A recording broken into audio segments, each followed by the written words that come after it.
Hello guys, എല്ലാവർക്കും നമ്മുടെ പുതിയൊരു വീഡിയോയിലേക്ക് സ്വാഗതം. നമ്മളിന്നുള്ളത് മലനട അമ്പലത്തിലാണ്. മലനട അമ്പലത്തെക്കുറിച്ച് കേട്ടിട്ടുള്ളവരുണ്ടാവും, കേൾക്കാത്തവരും ഉണ്ടാവും. നമ്മുടെ വീടിന് ഒരുപാട് ദൂരമൊന്നുമല്ല, ഏറെക്കുറെ വളരെ അടുത്തൊക്കെ തന്നെയാണ്. പക്ഷെ ഞാൻ ആദ്യമായിട്ടാട്ടോ പോകുന്നത്. ഈ അമ്പലത്തെക്കുറിച്ച് അറിയാത്തവർക്കായിട്ട് പറഞ്ഞുതരാം. ഇത് സൗത്ത് ഇന്ത്യയിലെ തന്നെ ഒരേ ഒരു ദുര്യോധന ക്ഷേത്രമാണ്. ഇവിടെ ഒരുപാട് വിശേഷങ്ങളും പൂജകളും പ്രത്യേകിച്ചുള്ള കാര്യങ്ങളൊക്കെ ഉണ്ട്. അതിനെക്കുറിച്ചൊന്നും ഡീറ്റെയിൽഡായിട്ട് പറഞ്ഞു തരാൻ എനിക്കും അറിയത്തില്ല കേട്ടോ. കാരണം ഞാനും ഇതുപോലെ കേട്ടുകേഴ്വി മാത്രമുള്ള ഒരു അമ്പലമാണ്. കുഞ്ഞുനാൾ മുതലേ കേൾക്കുന്ന അമ്പലമാണ്. പക്ഷേ എനിക്ക് പോകണം എന്ന് ഒരുപാട് ആഗ്രഹമുണ്ടായിരുന്നു. സാഹചര്യവശാൽ എനിക്ക് പോകാൻ പറ്റിയിട്ടുണ്ടായിരുന്നില്ല. അങ്ങനെ ഞാൻ മകരം 1-ാം തീയതിയാണ് ആദ്യമായിട്ട് അവിടെ പോകുന്നത്. അങ്ങനെ ഞാനും മോളും വിഷ്ണുവേട്ടനും കൂടെയാണ് പോയത്. അവിടെ ചെന്നപ്പോൾ മകരം 1 അപ്പം അത്യാവശ്യം നല്ല തിരക്കും കാര്യങ്ങളൊക്കെ കാണുമല്ലോ എല്ലാ അമ്പലങ്ങളിലും. ഞാൻ അത്രേ പ്രതീക്ഷിച്ചുള്ളൂ. അവിടെയൊക്കെ ദീപമൊക്കെ ഒരുക്കി വെച്ചിട്ടുണ്ടായിരുന്നു. അപ്പോൾ അത് വിളക്കൊക്കെ കത്തിക്കാനൊക്കെ ആയിട്ടെല്ലാം റെഡിയാക്കി പല പല രൂപത്തിലാണ്. ശംഖ്, ത്രിശൂലം, അങ്ങനെ ഒരുപാട് വെറൈറ്റി ആയിട്ട് രൂപത്തിലുണ്ടാക്കി വെച്ചിട്ടുണ്ടായിരുന്നു. അതൊക്കെ നോർമലി കാണുമ്പോൾ വെറുതെ വെച്ചേക്കുന്നു എന്ന് മാത്രമേ തോന്നുള്ളൂ. പക്ഷെ അത് കത്തിച്ച് കഴിയുമ്പോൾ ഉണ്ടാകുന്ന ആ ഒരു ഫീലിനെ പറ്റി ശരിക്കും ഞാൻ ചിന്തിച്ച് നോക്കിയിട്ടുണ്ടായിരുന്നില്ല കേട്ടോ. അത് കണ്ടത് കുറച്ച് സന്ധ്യയൊക്കെ ആയി കഴിഞ്ഞിട്ടാണ്. അത് നിങ്ങൾക്ക് ഞാൻ കാണിച്ചു തരാവേ. അപ്പം അമ്പലത്തിനകത്തോട്ടുള്ള കാര്യങ്ങൾ പറഞ്ഞു തരാം. പോരുവഴി പെരുവിരുത്തി മലനട അമ്പലം എന്നാണ് ഇതറിയപ്പെടുന്നത് കേട്ടോ. അവിടെ സ്ക്രീനിലുണ്ടായിരുന്ന അമ്പലത്തിനകത്തുള്ള വിഷ്വൽസാണ് ഞാൻ കാണിച്ചിട്ടുണ്ടായിരുന്നത്. കേട്ടിട്ടുണ്ട് ഒരുപാട്, കുഞ്ഞുനാൾ മുതലേ കേട്ടിട്ടുണ്ട്. അച്ഛനും അമ്മയും അപ്പൂപ്പനും അമ്മൂമ്മയും ഒക്കെ പറഞ്ഞ് കേട്ടിട്ടുണ്ട് അമ്പലത്തെക്കുറിച്ച്. പിന്നെ വിഷ്ണുവേട്ടൻ പണ്ട് മുതലേ പറയാറുണ്ട് ഈ അമ്പലത്തെക്കുറിച്ച് ഓരോ കാര്യങ്ങൾ. പോയിട്ടില്ല എന്ന് പറയുമ്പോഴൊക്കെ പറയും ഞാൻ കൊണ്ടുപോകാം, ഒരിക്കൽ ഞാൻ കൊണ്ടുപോകാമെന്ന് പറയും. പക്ഷെ ഞങ്ങൾക്ക് സമയവും സാഹചര്യമൊക്കെ ഒത്തു വരുമ്പം പോകാൻ പറ്റിയിട്ടുണ്ടായിരുന്നില്ല. അങ്ങനെ ഒരുപാട് ആഗ്രഹിച്ചിരുന്നു വന്നതാണ് അന്ന് അമ്പലത്തിൽ. ഒട്ടും പ്രതീക്ഷിച്ചില്ല അന്ന് അമ്പലത്തിൽ ഇത്രയൊക്കെ പ്രോഗ്രാംസ് ഉണ്ടാവുമെന്നോ ഒന്നും. നോർമലി 1-ാം തീയതിയാണ്. അപ്പം ഞങ്ങൾ പൊതുവെ രാവിലെ അമ്പലത്തിൽ പോക്ക് വളരെ കുറവാണ്. വേറൊന്നും കൊണ്ടല്ല, രാവിലെ എണീറ്റ് മോളും ഞാനും ഒക്കെ റെഡിയായി വരുമ്പോഴത്തേക്ക് ഏറെക്കുറെ അമ്പലം അടയ്ക്കും. അതുകൊണ്ട് തന്നെ ഞങ്ങൾ ഇങ്ങനെ ദൂരെയുള്ള അമ്പലങ്ങളിലൊന്നും രാവിലെ പോകാൻ റെഡി ആവാറില്ല. പിന്നെ വൈകുന്നേരമൊക്കെ ആകുമ്പം നോർമലി പോലെ നമുക്ക് വളരെ സമാധാനമായിട്ട് ഒരുങ്ങി റെഡിയായി പോകാമല്ലോ. അപ്പോൾ അതുകൊണ്ടാണ് ഞങ്ങൾ വൈകിട്ട് ശരിക്കും വന്നത്. പക്ഷേ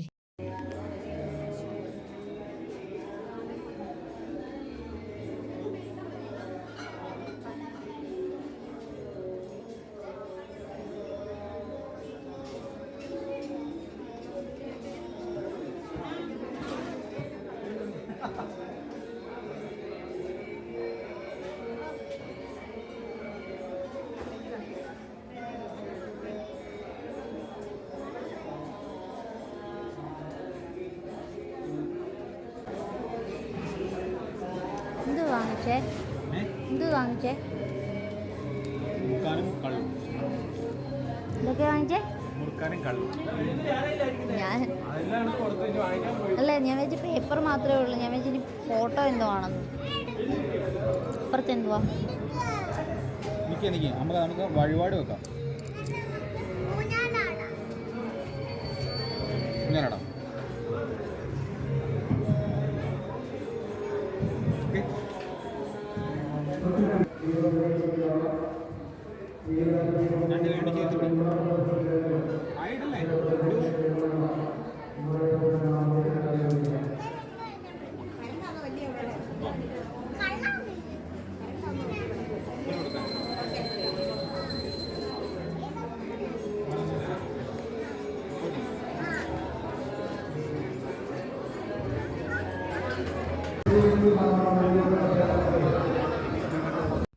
നമ്മൾ ഓരോ ദൈവങ്ങളെ ഓരോ പേരിലായിരിക്കത്തില്ലേ വിളിക്കുന്നത്. നമ്മൾ ചിലപ്പം അമ്പലത്തിൽ ചെന്നിട്ട് ദേവി എന്ന് വിളിക്കും, അമ്മയെന്ന് വിളിക്കും, തമ്പുരാട്ടി എന്ന് വിളിക്കും, അങ്ങനെ ഒരുപാട് പേരുകൾ വിളിക്കില്ലേ. അതുപോലെ ഇവിടെ മലനട അപ്പൂപ്പനെന്നാണ് വിളിക്കുന്നത് കേട്ടോ. പിന്നെ അവിടുത്തെ പ്രധാന നേർച്ച വഴിപാടാണ് മുറുക്കാനും കള്ളും. മുറുക്കാനും വാങ്ങിച്ച് കള്ളും പ്രാർത്ഥിച്ചാൽ ഏതാഗ്രഹവും അപ്പൂപ്പൻ സാധിച്ചു തരുമെന്നാണ് പറയാറ്. കേട്ടോ.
ഞങ്ങൾ പ്രാർത്ഥിച്ചൊക്കെ കഴിഞ്ഞ് ഇറങ്ങിയപ്പോഴത്തേക്ക് അവിടെ എല്ലാവരും വിളക്കൊക്കെ കത്തിക്കാൻ തുടങ്ങി കേട്ടോ. അങ്ങനെ ഞങ്ങളും കൂടി വിളക്ക് കത്തിക്കാൻ. ഫസ്റ്റ് എക്സ്പീരിയൻസ് ആയിരുന്നു ഇങ്ങനെ. ആദ്യമായിട്ട് അമ്പലത്തിൽ വന്നു, ആദ്യമായിട്ട് ഇങ്ങനെയൊക്കെ വിളക്ക് കത്തിച്ചു. ശരിക്കും വിളക്ക് ഓരോന്ന് തെളിഞ്ഞു തുടങ്ങിയപ്പോഴല്ലേ മനസ്സിലായത് അവിടെ വലിയ വലിയ സംഭവങ്ങളായിരുന്നു.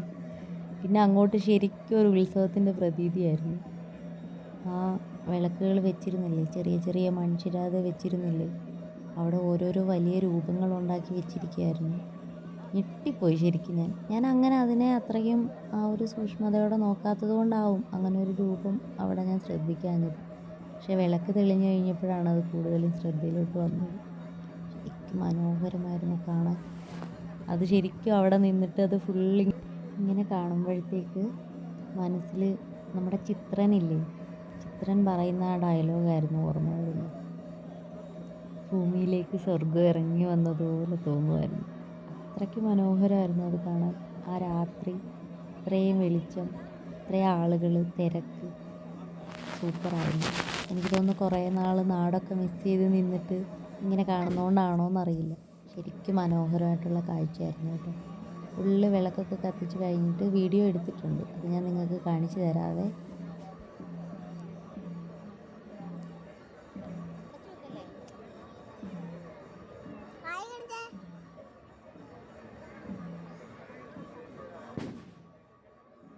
ഞങ്ങൾ രണ്ടുപേരും വിളക്ക് കത്തിക്കുന്ന തിരക്കിലായിരുന്നു. അതുകൊണ്ട് ഞാൻ കുഞ്ഞുവിനോട് പറഞ്ഞു വീഡിയോ എടുക്കും. കുഞ്ഞുവാണേ വീഡിയോ എടുത്തിട്ടുണ്ടായിരുന്നത്. വേറെ ആരും ഇല്ലായിരുന്നല്ലോ ഞങ്ങളുടെ കൂടെ വീഡിയോ എടുക്കാൻ. അതുകൊണ്ടാണ് വീഡിയോ ചെറുതായിട്ട് ഷേക്കായിട്ടുള്ളത്. സോറി കേട്ടോ. കുഞ്ഞുവാണ് വീഡിയോ എടുത്തത്, നിങ്ങൾക്ക് മനസ്സിലാവുമല്ലോ അല്ലേ.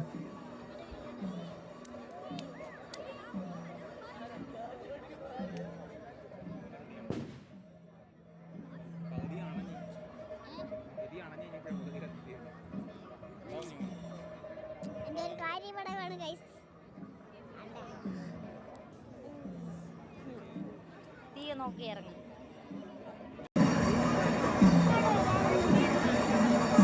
വിട് വിട് വിട് വിട്.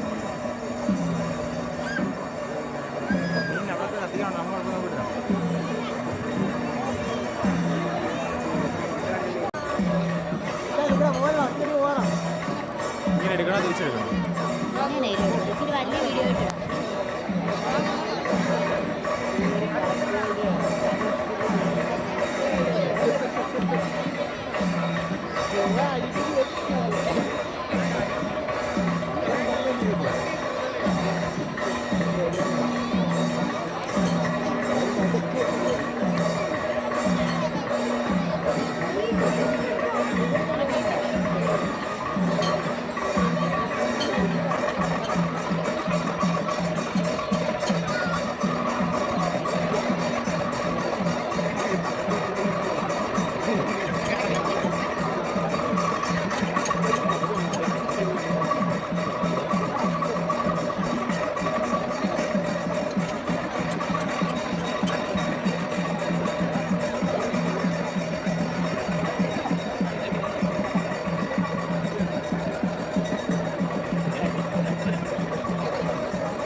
രക്ഷപ്പെടും.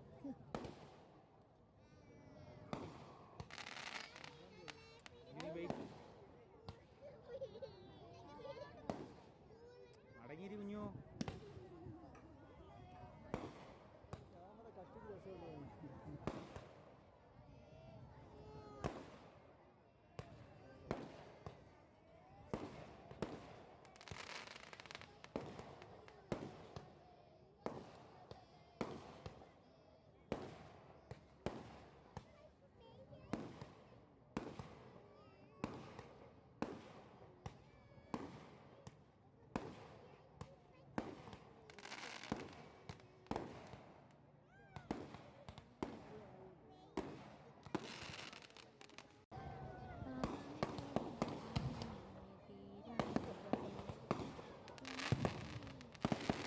ഇതിലും ടൈം പാസ് കണ്ടെത്തുന്ന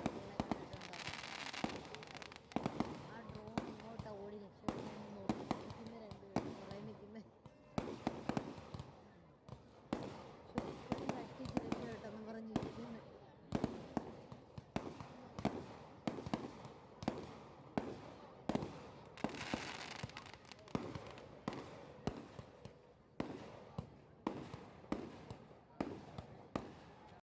ഇതൊക്കെ കഴിഞ്ഞിട്ട് പോരാൻ തുടങ്ങുമ്പോൾ അവിടെ കാക്കാരിശ്ശി നാടകം ഉണ്ടായിരുന്നു കേട്ടോ.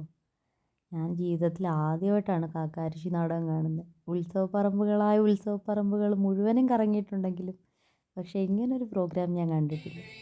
അങ്ങനെ കുറച്ച് നേരം ആദ്യമായിട്ട് കിട്ടിയ ചാൻസ് അല്ലേ, അങ്ങനെ കുറേ സമയം അവിടെ നിന്ന് അതൊക്കെ കണ്ടിട്ടാണ് വന്നത്. ഇതൊക്കെ കണ്ടിട്ട് അതിങ്ങനെ കണ്ടുകൊണ്ടിരിക്കുന്നതിൻ്റെ ഇടയ്ക്കാണ് നമ്മുടെ മുമ്പിൽ കൂടെ ഒരു ടീം അങ്ങോട്ട് നടന്നുപോയി. അപ്പോഴാണ് ശരിക്കും വിഷ്ണേട്ടനാണ് എന്നെ വിളിച്ച് കാണിച്ചത്. നമ്മുടെ സഞ്ജു മധു ഇല്ലേ, അവരെ അറിയാത്തവരായിട്ട് ആരും ഉണ്ടാവില്ലല്ലോ അല്ലേ. സഞ്ജു ലക്ഷ്മി, അതിൽ സഞ്ജു ചേട്ടൻ, പുള്ളിക്കാരനെ കണ്ടു. അവിടെ ലൈറ്റും ഇല്ലായിരുന്നു, എൻ്റെ ഫോണിൽ ഒട്ടും ക്ലാരിറ്റി ഇല്ലായിരുന്നു. എന്തായാലും കണ്ടതല്ലേ, അപ്പം നിങ്ങളും കൂടെ കണ്ടെന്ന് കരുതി. അപ്പം നമ്മുടെ ഇന്നത്തെ വീഡിയോ വിശേഷങ്ങൾ ഇത്രയേ ഉള്ളൂ. നിങ്ങൾക്ക് എല്ലാവർക്കും വീഡിയോ ഇഷ്ടമാവുന്നുണ്ടെങ്കിൽ സപ്പോർട്ട് ചെയ്യണം, ലൈക്ക് ചെയ്യണം, ഷെയർ ചെയ്യണം, കമൻറ്റ് ചെയ്യണം. അതോടൊപ്പം തന്നെ ഈ ചാനലൊന്ന് സബ്സ്ക്രൈബും കൂടെ ചെയ്തേക്കണേ. ഇഷ്ടപ്പെടുന്നുണ്ടെങ്കിൽ നിങ്ങൾ സപ്പോർട്ട് ചെയ്യണേ. Thanks for watching.